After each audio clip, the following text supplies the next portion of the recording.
Dolly Singh official present.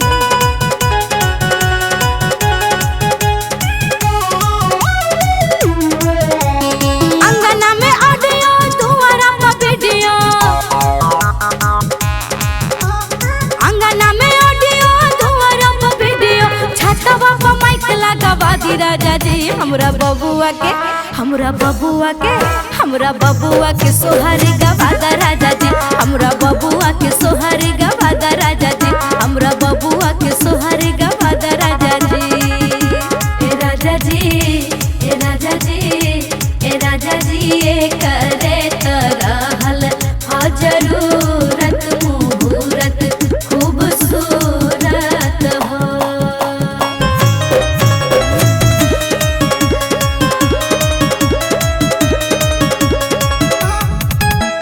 Mummy के बोला दा, पापा के बोला दा,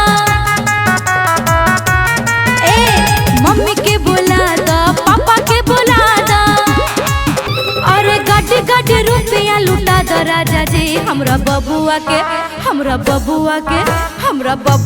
सोहर गवादी राजा जी। हमरा बबुआ के सोहर गवादी राजा जी। हमरा बबुआ के सोहर गवादी राजा जी।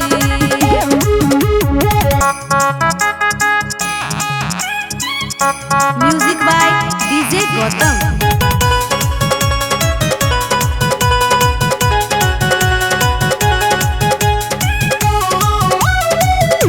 दादा के बोला दा, दादी के बोला दा,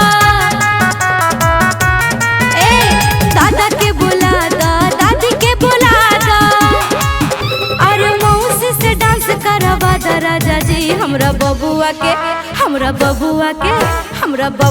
सोहर गवादा राजा जी।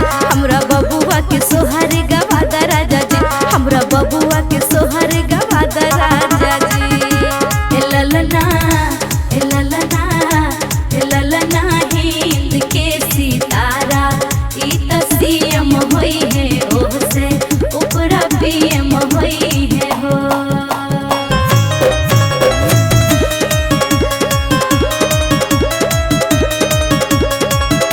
मामा के बोला दा, मामी के बोला दा,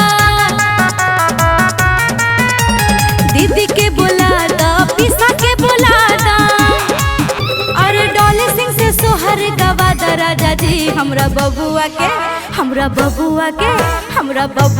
सोहर गवादा राजा जी।